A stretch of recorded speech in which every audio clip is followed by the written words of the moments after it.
Good afternoon, everyone. My name is Beth Bagwell, and I am the Executive Director of ITGA, and we want to welcome you to the Campus Community Connections Fall Series. Today's webinar is Conflict to Connection. We are delighted to have participants joining us from across the globe, which reflects the interest in today's topic. If you have questions, you can put them in the Q&A. The session will be recorded and the PowerPoint will be shared after the webinar is complete.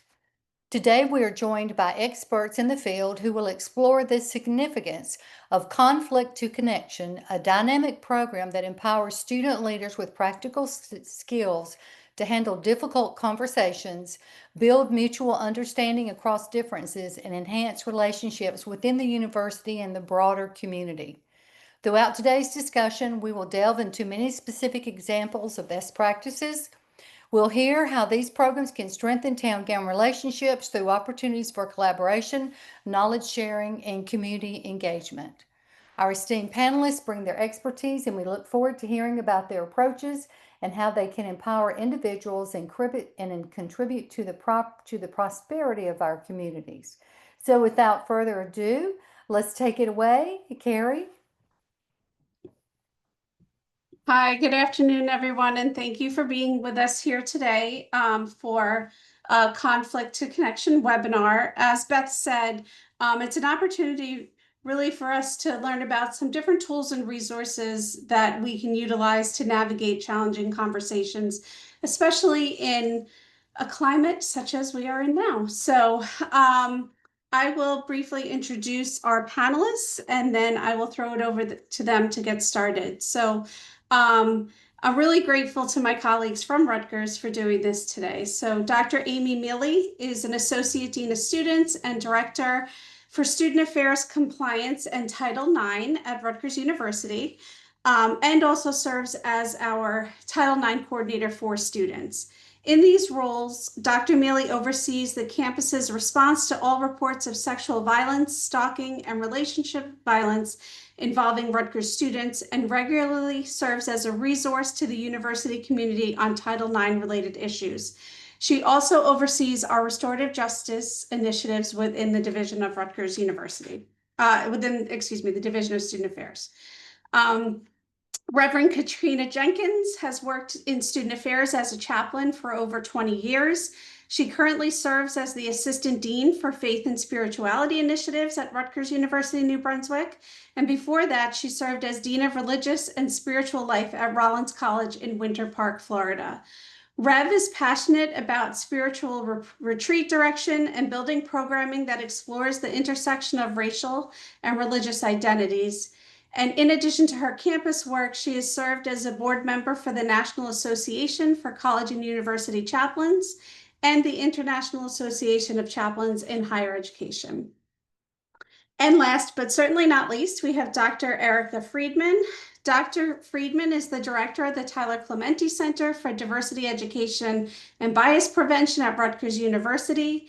They bring to this role over 10 years of experience leading and contributing to grant-funded scholars programs and identity-based cultural resource centers that support historically underrepresented and marginalized college communities. Dr. Friedman examines the way in which systematic forms of bias, such as heterosexism and cisgenderism, operates on social life and human cognition, from legislative policies to interpersonal interactions. They apply anti-racist, intersectional feminist, and transformative justice tenses as an educator to reduce harm and increase compassion around human differences. So thank you all for being here today, and I'm going to throw it over to you. Wow, what a warm welcome. Thank you so much.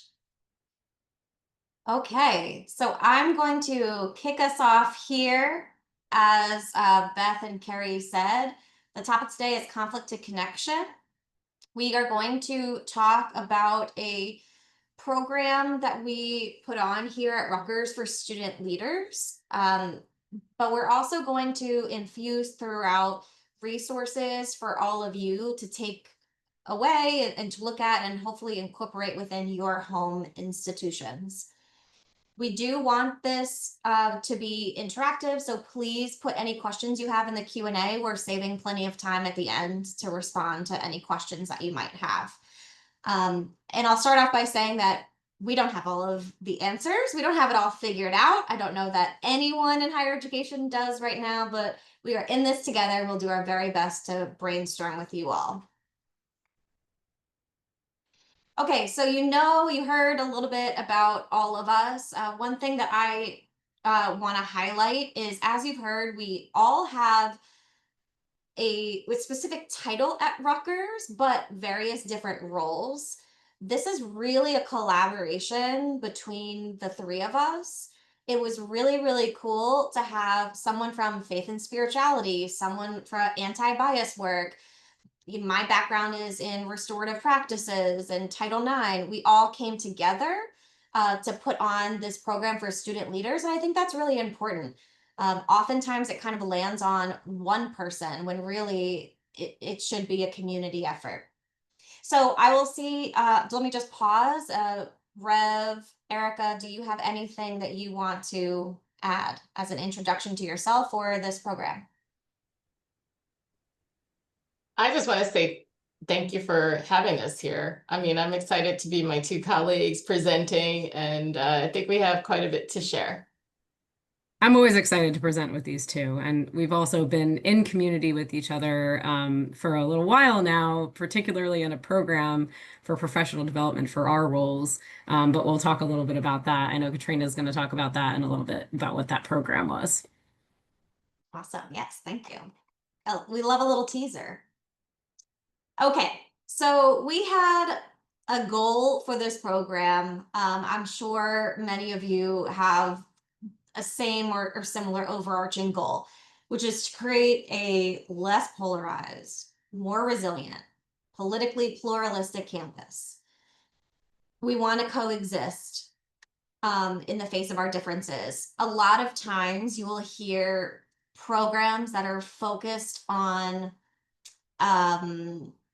maybe overlooking differences or focused on trying to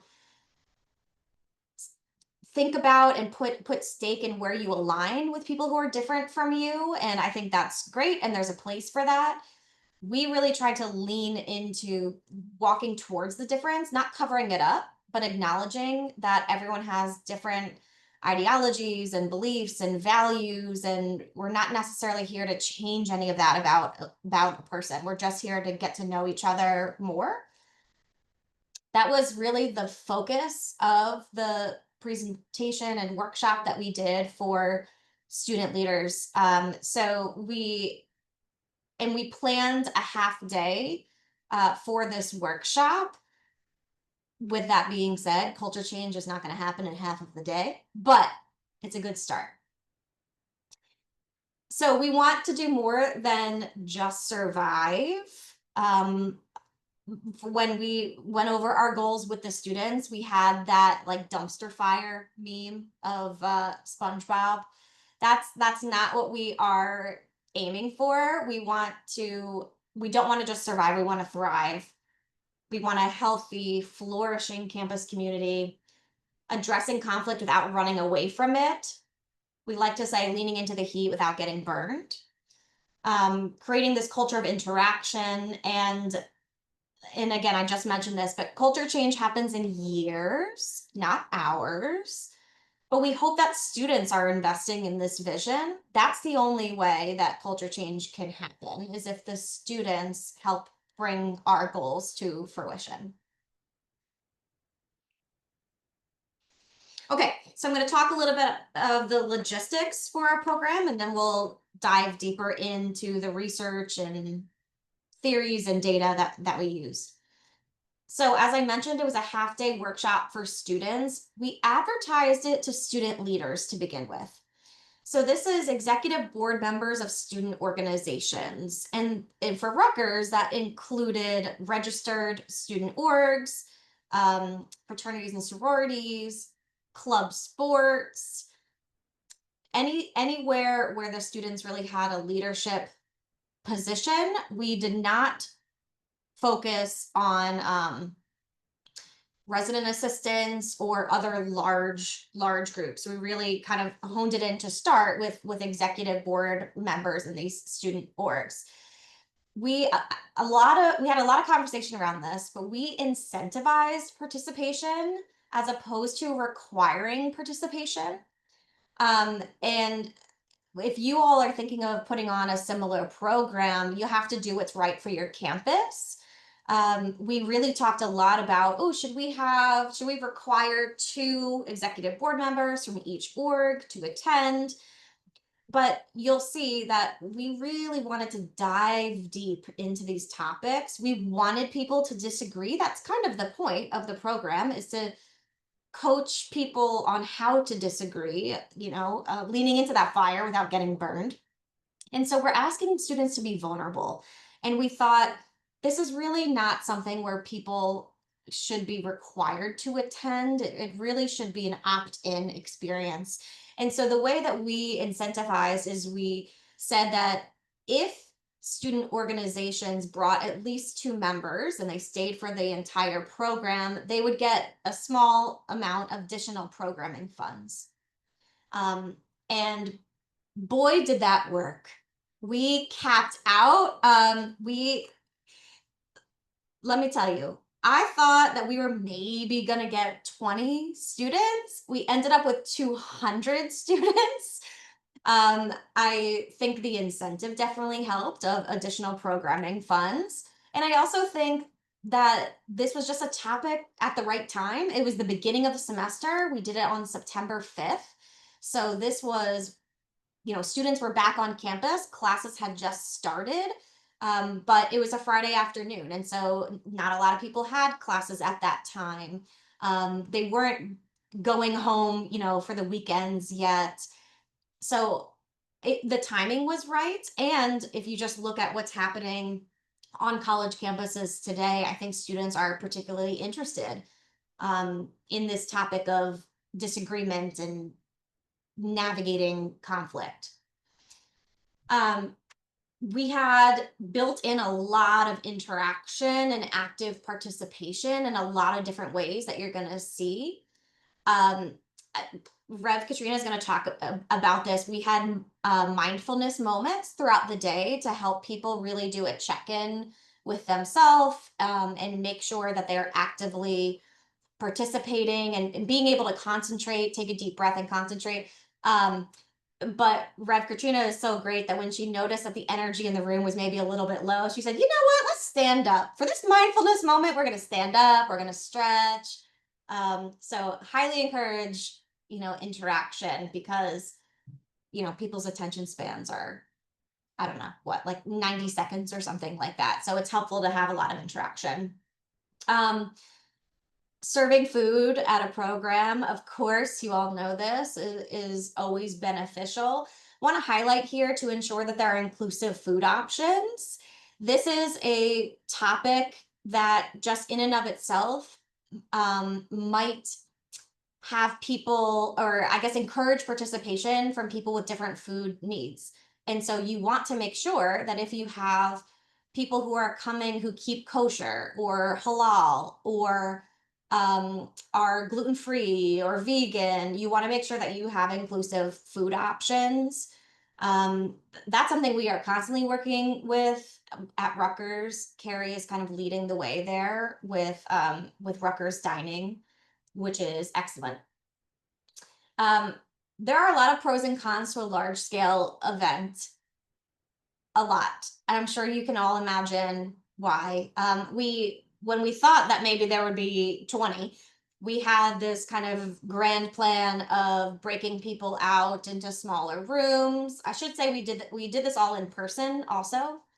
And when there were just so many people, we decided to break it out into tables within the same room. So the interaction was not to the level maybe that we wanted it. However, it was amazing because now we have, a large group of students who kind of share this similar language that we have. And I want to emphasize to you all what we emphasize to the students, and this is just the beginning of the conversation. I think maybe there's an expectation of, students come for a half a day and they leave having all of the answers, and that's just not possible.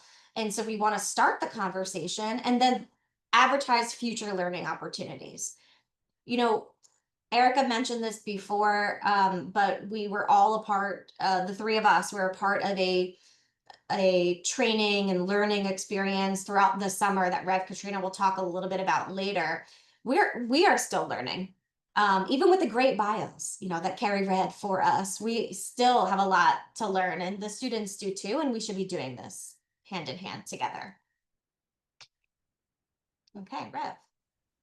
Okay, so I'm going to talk a little bit about skill sharing. As you know now, one of the beautiful things about Amy, Erica, and I presenting together is we all come from different places.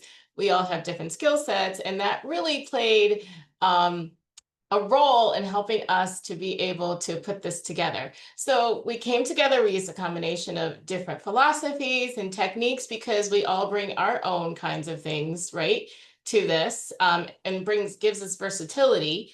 And what we were thinking about, we had three goals. We kept it very, very simple, especially with the time frame that we had. So the first is building trust in community and student organizations. A lot of times, and I'm sure maybe some of you can agree, is that when students come together, it's like, okay, let's program, let's do this, let's do other things. However, it's kind of the doing and not sitting back and doing the knowing and building that trust, building community. Student orgs, right? Officers change every year, sometimes every semester. So how we focused on building trust. How do you build trust in your organization? How do you build community? Because that is going to be the part that when these things come up, that you have those things to go off on. A strong community, a strong organization. And we really emphasize people looking at their constitutions for that, but that's another story. So building that trust in community and student orgs. Then we thought about short-term solutions because, right, I think we reiterated that we had a small time frame to get our goals done. So first of all, looking at conflict, because a lot of times when I know I do this, when conflict comes, I'm like, wait a minute, it's kind of like that deer caught in the headlights kind of feeling. So we were trying to help students like with the short term, how do you respond when it comes to your group? What are ways that you could look at it and say, okay, well, it's here. And how do we go about this? But being able to identify and say, all right, how are we going to manage the situation that is before us? So that was a short-term solution, getting students to be able to see and to acknowledge that it's here and what are we going to do with it? And then finally looking at long-term solutions, right? Because it's one thing to acknowledge conflict or see something going on in your organization. It's another thing to continue to talk and put in those stopgaps for people to be able to come around and say, okay, we've discussed this, but how could it affect us going forward? What are some of the things that we're going to do when we see these things happening in our organizations?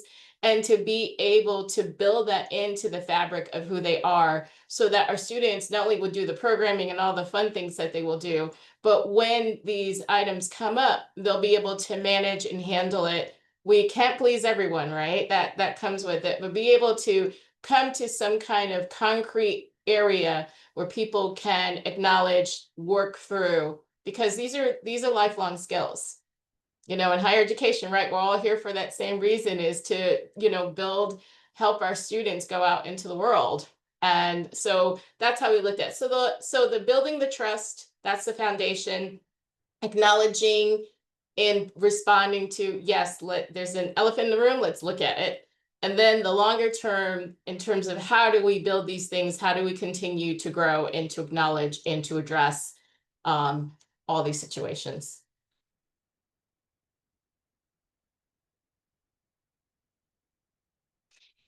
So the way that we start this with all of our groups, right? We started with community agreements. What are things that we could agree that when we come together that we would like to see happen as we interact with each other? And so we brought our own, but we also gave space for students to add things to this list. But these are just general ones that Erica and Amy and I have used in our own situations. So attend to your own inner teacher. All of us brings what's beautiful about this. We bring our own stories, we bring our own experiences. So being able to tune into that, so often we look at the bigger picture, but the little picture happens to be with us and our ideas and our values and our goals. And so being able to tap into that so that we are able to learn and process our own experiences so that we can be present to help other people or to be in community with other people. So attending to your own teacher and acknowledging that it's there. You have some really good things to share and some good things to learn. Trust and learn from the silence. Sometimes silence, I often say that when I'm in a group, we leave a chair for silence. Silence could be the best thing, especially when we don't know what to say. A lot of times we want to fill in, it's awkward. We want to fill in and have a thought and, bridge that and start talking.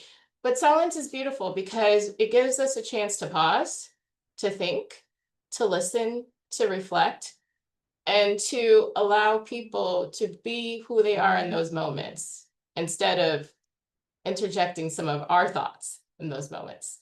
Observe deep confidentiality. I know this should go without saying, but I tell students that means that whatever you say in these sessions, I'm not going to say, "Hi, Amy, when you shared that about something, how's that going?" That means that whatever is said here stays here, and it doesn't go out of this room. And to be able to trust that my colleagues or my students, right, are not going to share with the world or put it on social media what I talked about. Open and self-reflective mind. So being open to there might be differences in opinion that might really hit up against you or trigger you. Being open and being reflective about what your experiences are or what the other person may be experiencing, putting yourself in another person's shoes and not necessarily walking in them, but just trying to get a feel for the fit and everything. So just being open to whatever comes before you, not setting that, oh, I'm here and this is what's going to happen, but being open to, okay, let's see what happens. Turn to wonder. I call it when the going gets rough, turn to wonder. When someone says something that you're like, oh my goodness, I really don't agree with that, turn to wonder. And we do this, well, I wonder what made this person feel that way. I wonder what kinds of experiences made them come to this conclusion to say something like this. I wonder why I am a little bit upset, or what is going inside of me that I am thinking these things about what is being said. Also, understand intent versus impact. Sometimes we have the best intentions, right? And so we show up in a situation and we want to say something and add some value. And we're like, oh, this is a great comment or something good to say. But then it might affect another person. Another person might have a very different view or might see it in a very different way than what people were thinking. So being able to understand that sometimes you may have the greatest intentions and other people may too, but sometimes what is said and done may impact whatever is going on, and it may not turn out the way that we're all expecting, which leads to the next one. Have low shame and high responsibility. So when these things do happen, and when and if, what you'll be able to do is, look, we all make mistakes. We all have ouch moments. We all have those moments, right, where our intentions, our best selves may not have shown up in the moment. But the whole thing is accept responsibility, right? If you're in that situation, oh my goodness, I said this and that was not my intention. But also don't beat yourself up about it, or don't dwell on it forever. And oh my goodness, I made this mistake, because that also could paralyze you from moving forward into the situation, or stop you from moving forward into the situation. And also have grace. Grace and space, have grace for imperfection. We're not all perfect. We're all on this earth living and doing in a journey. And that's how it goes sometimes. So. Hey y'all, I get to talk next. So I actually just wanted to, before I go into talking about story circles, I wanted to actually like zoom out a little bit, because I know this conversation is about what we did, and what we were kind of facilitating with student organizations was very much focused on how they were going to get these skills to have difficult conversations potentially as they come up, or even, before they come up, how do you have the skill set to address these difficult conversations? But this skill set also can be applied to various aspects of their lives. And so thing that we kind of presented to them was these are great to use in your student organizations, but you may bring these home to your dinner table with your families, or maybe you are walking down the street and you interact with someone who has no affiliation with the university. How are you going to engage with that person in a way that is productive, and that is respectful? And you're representing the university as a student with a Rutgers t-shirt, on talking to them. So what they do does represent us as a whole, on the streets, but as well as within their organizations. So we're providing them with all these different kinds of tools and skill sets. And what we said to them was, take or leave what works for you and what works for your organization. We're just going to kind of give you all the things that we're, lucky enough and privileged enough in our roles to have learned ourselves along the way. And now we're kind of bestowing them onto you all and having you practice some of that in real time in this space. So that's part of what the Story Circles is. So Bridging the Gap is a curriculum that comes from the Interfaith Alliance. I'm a graduated fellow of the program. Our University Equity and Inclusion Division, that does university-wide equity and inclusion programming, hosted this fellows program in the spring. They host it every year. They accept 20 nominated fellows into the Institute every year. And it's this whole curriculum for communicating across differences. And it's about 12 hours of in-person dialogue and work. And it is work, right? You're practicing, you're skill building, you're learning, you're growing. There's homework attached to it, right? It is an intensive professional development program. And it's really great for, developing skills that you're going to use across different things in your profession. But also the skill set can be used in the spaces like with students. So we wanted to pull out just this one aspect of the Bridging the Gap programming, Story Circles, that we felt would be a really great, kind of like a preemptive to lessen conflict, to bring your organization, the people in your organization together who maybe have differences of opinion. You may have a shared hobby or interest because that's what brought you to your student org, but you come from different backgrounds, you have different ideologies and things that you're bringing to the table. So how do you create a space where you're already inviting and welcoming and showing respect for all those different perspectives? Story Circles does that. So Story Circles are a way to facilitate a gathering of people to share in and really witness each other's stories. It's a method for getting everybody closer and closer connection with one another. So we recommended that people do a story circle right at the start, maybe even at their general body meeting, right at the start of the semester, to just learn about who's in the room and what different perspectives are there. And there's a whole approach to this. And you can scan the QR code there and it'll take you to the Interface Alliance's website with more information about Bridging the Gap as a whole curriculum. But I wanted to kind of go deep into just the story circles here since we did use this one with them right out the gate. Amy, you can go to the next slide. So this is our little cheat sheet that we end up showing on one screen while they were in their small groups working together. So this was, we presented all this information to them, told them what story circles are meant to do, what the timing is for the process. So this is like little bits and pieces of it you're seeing here. The invitation of story circles is to listen carefully to one another. If it matters to you, then it matters to all of us in the group. Even if we might disagree, it still matters to us because you matter to us. Getting curious about people, right? That turning to wonder piece that Katrina just emphasized, trying not to judge or trying not to change people's minds or convince them of something. That's not the purpose of a story circle. The story circle is meant to actually listen and demonstrate interest and respect, and maybe to find some areas of shared values and understanding. So there's a whole kind of framework for how you time it. Typically, you have a facilitator that sits down at each table, but because we had 200 students in the room, that was not possible. So we just said to folks, sit down and just follow this timeline. We kind of gave them some cues around the timing. We said one person talks at a time to maybe choose one of these prompts.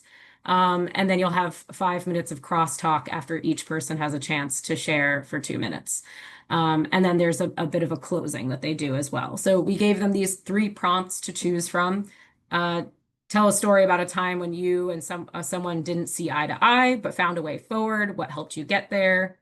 Describe a moment when a conflict or disagreement taught you something about yourself. What shifted for you?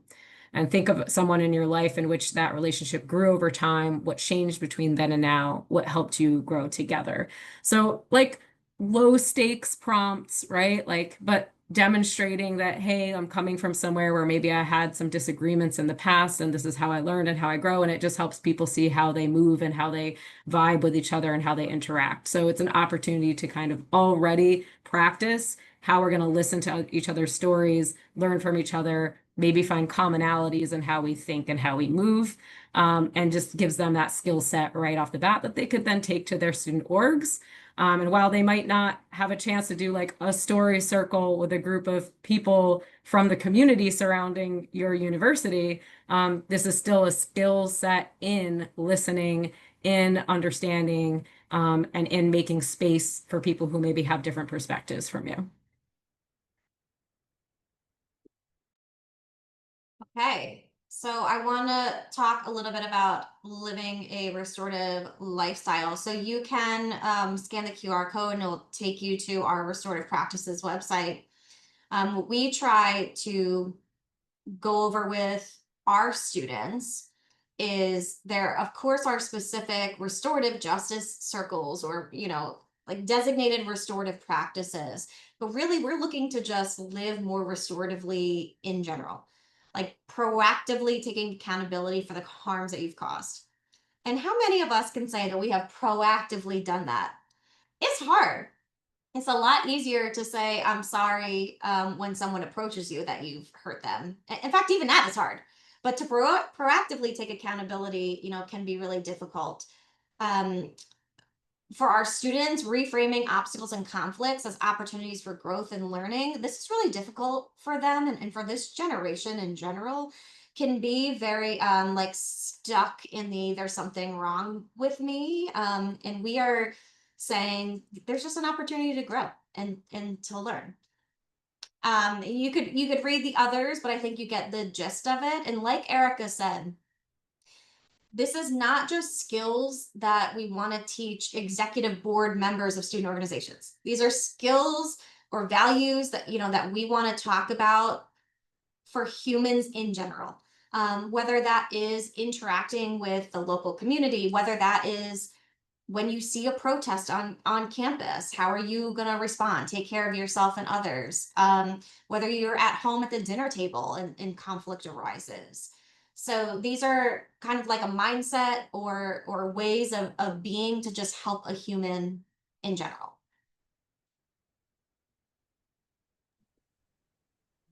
So we also wanted to give students the skill set of when something pops up, especially as a student leader, you are leading a particular space. So I say the same thing, to our faculty.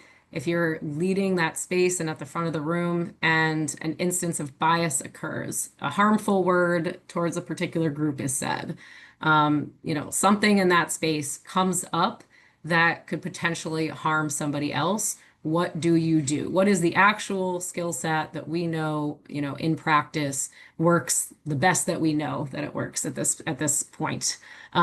Speak up strategies are one of these. Again, our University Equity and Inclusion Division does trainings across the university on this. So if the students hadn't gotten it already in one way, shape, or form, they were getting it now from us. So again, you can scan the QR code. It'll take you to our Rutgers website that goes in depth into what Speak Up is all about at Rutgers. It is adapted from Learning for Justice. So we took them through these kind of 4 ways of when bias occurs, how do you intervene? One is to interrupt it. So saying things like, I don't like words like that, or that phrase is hurtful. What we suggested here is maybe saying, hey, in this space, in our student org, we try, or we value, respecting others, and that word is a word that may not feel respectful towards certain groups. So contextualizing it within the organization's constitution or values or mission is one way students can kind of do that through this piece of interrupting. Echoing. So maybe somebody else in the student organization spoke up and defended, and it wasn't you who did it initially as a leader, but still as a leader, you would want to step in and be like, well, thanks so much to that individual who just, spoke up. And then kind of building on that and saying, yes, that I agree, that's an offensive word and we shouldn't use it here in this organization because it can put people off and we're trying to make sure everybody feels like they belong here. You can take that moment to educate. So if a student feels that they have information and knowledge on this and like it's something that, they feel comfortable sharing more information about, and maybe that they represent the group that was harmed and so they have that information or not. It could be that they don't want to educate in that moment because they were harmed, right? But that's an option to them. If they want to educate, they can do that and say, ask a question, get curious, turn to wonder. Do you know the history of that word? Do you understand why that's something that is harmful to other people? And so it's not just kind of jumping in and being like, this is the facts and this is what it is and blah, blah, blah. It's more of a curiosity of like, do you know some of the information on this? I can share what I've learned about this and sharing that with them. And then asking questions, getting curious again, like asking, why did you say that? What did you mean? Or say more, or can you repeat that? And like, tell us more about why you said that. These are the different strategies that we try to create a culture around at Rutgers as a whole. And so we took the opportunity here in this training to provide it again. And then, of course, there's the moment when we all also can tend to cause harm, right? Again, going back to Katrina's community agreements that we shared, not everybody is perfect. Slip-ups, mistakes are going to happen. We all have to walk through life with cultural humility. It's not going to be possible to know everything about every group or, recognize every word that could potentially be harmful. So we do our best, right? So we wanted to give students that framework, that understanding that perfection is not the goal in these groups or in any interactions that you're having with anybody outside the university, inside the university, but that you do want to take responsibility for that. So that's that high responsibility aspect. So if someone's coming to you and saying, hey, that was really harmful to me, what do?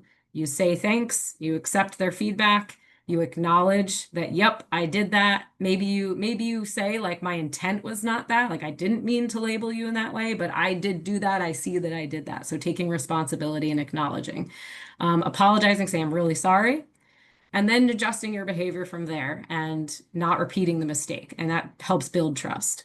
And then asking maybe questions to other educators or people if you don't understand in depth why that was something that was harmful. Trying not to put that on the person that you harmed to explain and educate you, but making sure that you are getting more information so you can better understand it. So this slide is really about taking personal responsibility as a leader, as an individual, when you're interacting with people that have all different kinds of differences. And then we spent a lot of time on the Clara method, which is a very popular training. We get requested in the Tyler Clementi Center to give this training. It's about an hour-long training, sometimes a little longer than that, to really get thorough and have a lot of practice for folks. But this is a method for engaging in contentious conversations in more productive ways.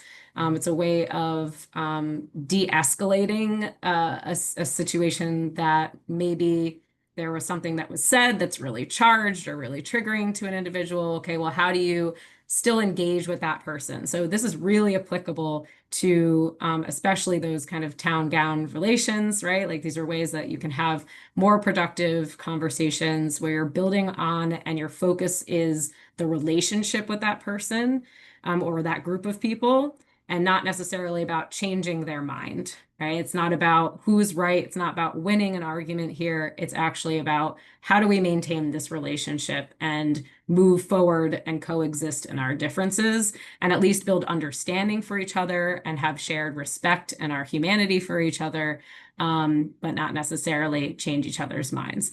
So Clara is focused on kind of steps towards doing this, where typically we start with just responding when somebody says something that is triggering or harmful, or, gives us a curiosity or a question about where they're coming from. We may jump into, oh, I got arguments for this. I've got facts and I've got things that I want to share to demonstrate that they're wrong, I'm right. And so we jump to respond.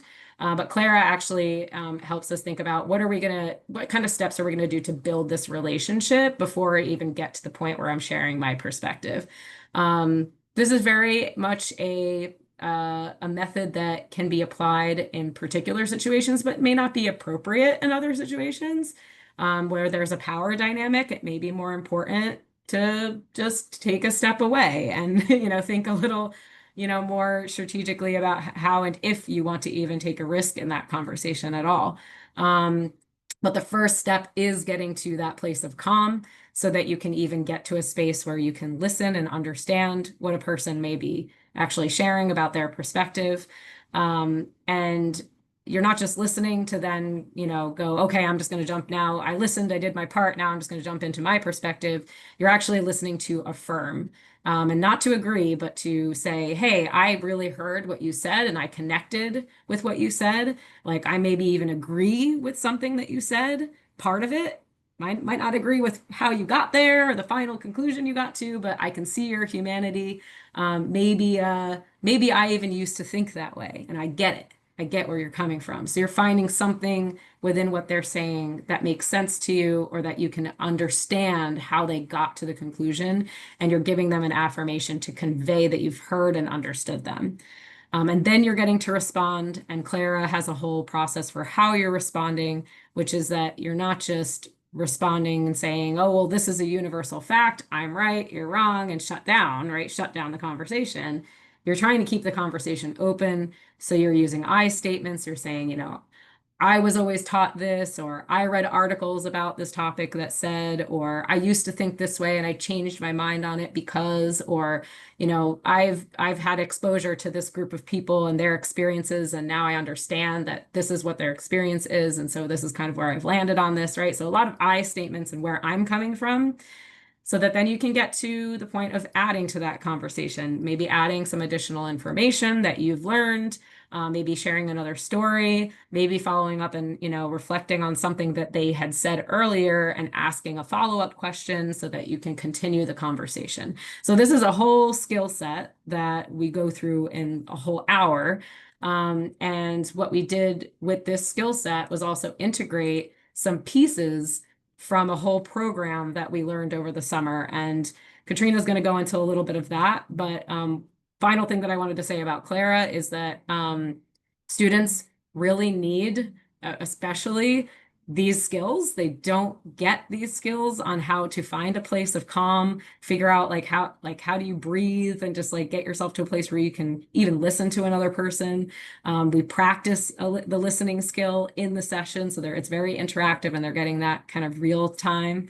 And most of the time students walk away feeling that this is something that they wish that they had gotten sooner. So I really love this method and I think it's super useful. And I love that we're able to now also integrate some elevated and advanced pieces on it too.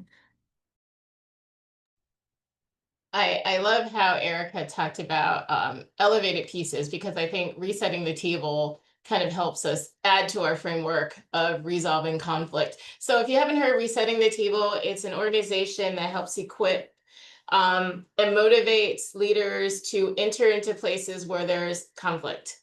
And our cohort consisted of people from higher education, companies, you name it. We were from all over the US and had that opportunity. And how did they do it? Through theory and lots of practice. There's a lot of practice, a lot. But the beautiful thing about the practicing was that it helped us because you run to conflict in resetting the table. You don't skirt around it. You don't go, oh, I think it's there. You go, oh, it's there. So just to give you some of the concepts that we learned following the meeting, I feel like I'm a toxicity detective here. And we often bring in and we say things, but there are other layers of meaning underneath that are not necessarily there when you're starting to talk. So it's asking a question designed to understand why it matters. Being able to get from someone, okay, this is the underlying cause. For instance, we say, you said this experience had a big impact on you. What was the impact that it had? So being able to ask those questions to draw people out to really think about, hey, this is where the conflict's at. This is where I'm struggling. Or you said you were really torn.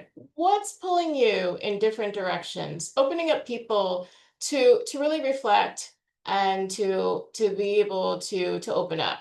And then what we do is once we follow the meeting, we demonstrate that we understand the meeting, what's going on. So we call it try to get to the bullseye. Don't know how many of you are archery fans or what have you, but trying to get to the bullseye, so it's being able to take all that, sift through it and say, so for you, it's about, is that right? Am I understanding what you're saying? So I know some of you are like, well, we do that in a lot of our work, but this really put us in the midst of everything and you couldn't run away. You had to stick with it. And then naming the differences, right? Naming what is going on. Like I said, the elephant in the room. So you name the trunk, the ears, and everything, right? And so the way we look at that is there a difference? Name the difference directly and then summarize what the opinions are, the differing opinions. So the way that we used to practice this, and we had to practice on each other. John, if I understand you're right, you think it's important to act now, being able to pull that out. If we don't move now, this opportunity may not come again. And you think that we should wait because if we rush and make the wrong move, it'll be hard to fix it. Is that accurate? So being able to, sift through and see where people are coming from and to be able to check in with people to make sure that the conflict is there and you're starting to sift it out and to start the hard work of talking about it. So in this, we had to give the students time for practice, right? And some were very, like we were when we first started some of this, very tentative. But I have to say the students really stuck with these prompts, for them. They really gave it a try.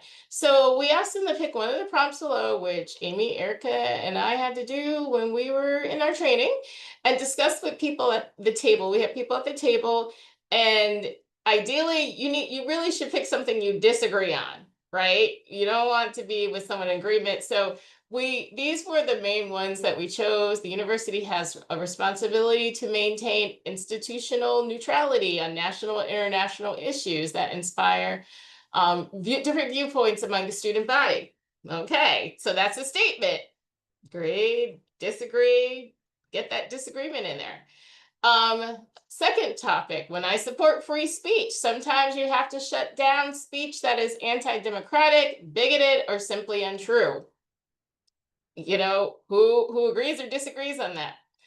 Content warnings, right? This is a big one that we all had to really be in practice with other people. Content warnings in classrooms and penalize students and fail to prepare them for the realities of life outside the campus setting. So these were some of the topics that we gave to the students, and they looked at us like, are y'all kidding? Are you all kidding? We weren't.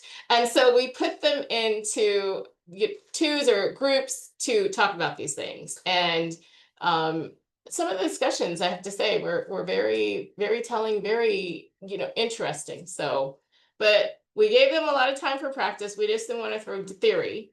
We wanted them to practice so that they could start understanding how to transfer these skills to their orgs, their personal lives, what have you, classroom settings, things like that. I did want to just jump in here really quick, Katrina, and say that while the students were like, wow, really? Like this, like they were surprised because I don't think people take them seriously that they can handle these conversations a lot of the time. They True. were eager to actually have like some real serious topics to talk about. And we didn't go like into some of the real hot button issues, but these are kind of some general things that are being discussed across the country right now, right? And are at top of people's minds. So we didn't want to shy away from that and give them some real time practice. Like for them to really practice these things, they need to address some real topics. So don't be afraid to do that. And these are just a few examples of how you can do that. These come directly from the Resetting the Table program.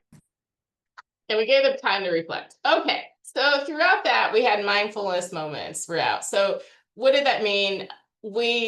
I had three, we put them in intervals in terms of different parts of the program. So for instance, I started the morning with setting an intention. And we did that with a breathing exercise to set the intention on how they wanted the day to go. Then after lunch, I did like a yawning exercise because, you know, sometimes after lunch we get that way. And so we had to yawn on purpose and stretch on purpose, right? And these things you can pull from so many mindfulness websites or books or what have you. And then one of the final ones I did mindfulness Reverend Says, where I did, for those of you who might be familiar, Simon Says, and I turned it into a mindfulness Simon Says game to get people up and going. But there are so many things that you can do, like breathing and getting students to reflect, so many things. I'm gonna jump in here. Number one, to give Rev credit. It was really funny to watch. The Rev Says where she's like, okay, you all know how to play Simon Says, but I'm gonna briefly go over the rules, and now we're gonna play. Everyone stand up, and everyone stood up, and she's like, you're all out. It's really funny. But I also want to talk a little bit about Search Inside Yourself Leadership Institute. For those of you who haven't checked it out or heard of it, highly recommend you scan the QR code. This is from Google. They looked at their employees and figured out that the leaders within the company of Google who were the most successful, it was not based on years of experience at Google or anything like that. It was based on emotional intelligence. And so Google said, oh, if we know that the best leaders are the most emotionally intelligent, we are going to create a training all around emotional intelligence. And so you can scan the QR code to learn more about that. And there's a lot of mindfulness that happens throughout that institute. Oh, we are at the end. Okay. Fabulous. Good timing. We have one Good timing. Q&A So question. we have 9 minutes. Carrie, are you our person who's looking to see if there's questions? Yes, so we do have one question in the Q&A so far. And the question is, how do you attract students or organizations with different or unpopular viewpoints to community conversations so they don't become an echo chamber of what people who so they don't become an echo chamber of people who already agree? I mean, I would suggest like a nomination process, like have some, have some advisors, have some folks like nominate people into the space who they know are from different backgrounds. Because I don't think you're right. There's echo chambers within some of the student orgs. But if you have enough folks that are connected to different student groups, so this is like probably student affairs leadership, to say, okay, like we're having a conversation in this student org about this. Come to this session. I'm going to invite you. I'm nominating you to be a part of this conversation. And then, of course, like setting up your community guidelines and setting up what the container for the space so that everybody can feel like they will have the opportunity to share their perspective in a brave way.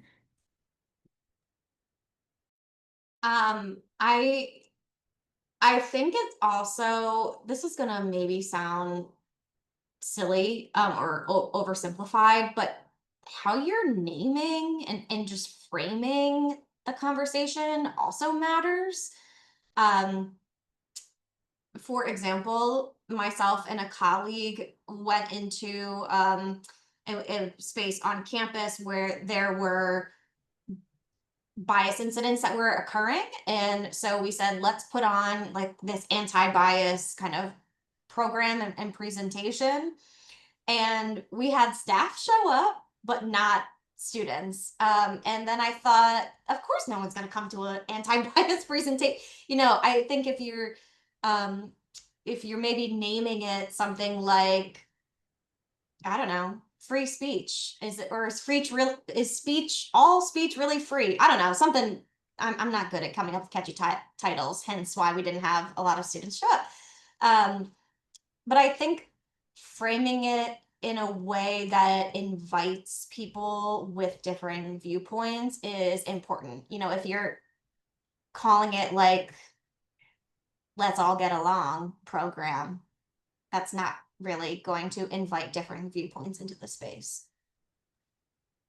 I agree with my colleagues too, and I think it's important if you have partnerships on campus with various folks, like we have an Interfaith Alliance, and chaplaincies, and so we're able to kind of draw students that way. And for us, when we do a lot of interfaith work, or we're trying to with students, there's not every person, right, is meant to be in that room. So like my colleague Erica was saying, being able to carefully, select some folks to see how you can start out small. I mean, one of the things we're having next week is called table manners, or talk it out. And there are things about which you can't talk about in polite company, money, sex, politics, and religion. This is the religion and politics one that we're having. So we'll see how it goes next week. But, being able to have discussions around a meal and seeing and having prompts and seeing how that goes with various people. So Yeah, and getting the proper training yourself if you're going to be facilitating that space as an advisor, as whatever your role is in connection to the student org. If the students are going to be leading that space, make sure they're properly trained with the skill sets and the parameters for having that conversation. But I love what you said, Katrina, about like the partnerships. They're really important. Like maybe there's two student orgs that are, Zoom out, we assume that they have very, very clear differences. Can you work with their student advisor, across student advisors, to like bring those two groups together? And then guess what? I bet they're going to find out they have a lot of similarities. I think another example, if I can share, if you don't mind me interjecting, but Rev Katrina and I, at a conference that Erica and her team put on last month, had an opportunity to bring together our Jewish and Muslim chaplains. And it was the first real honest conversation we've had in a while about how we're supporting students. And it was really modeling for students and staff how people, like, the question even asked. So with like opposing, no, the question didn't ask this, but people with maybe, different viewpoints or different perspectives on an issue can still come together, because at the heart of some of the struggles we're having on our campus is students feeling unsafe, unseen, and unsupported. So regardless of what your opinion is on X, Y, or Z, whatever it may be, our students are still feeling a particular way, and we have to figure out how best to support them. So we modeled for folks how to talk about that across difference, with that shared humanity as the foundation. That you don't have to agree with everything, but you do have to agree with the fact that people grieve and people hurt and people have feelings, and it's okay. So. That was a great interjection. I know there's only 2 minutes left now.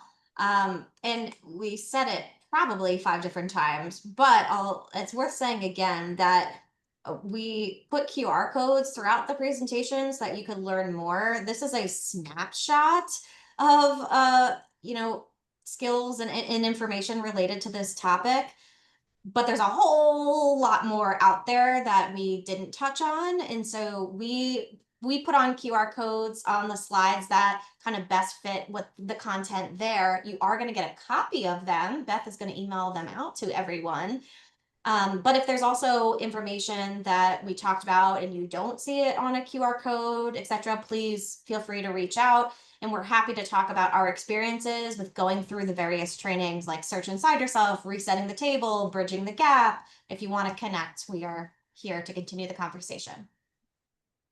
I just want to say thank you so much to our speakers. This has been fabulous. I've taken copious notes, but what really struck me was that you only anticipated having a small number of students attend and 200 signed up. I mean, that is telling in itself. You should be so proud.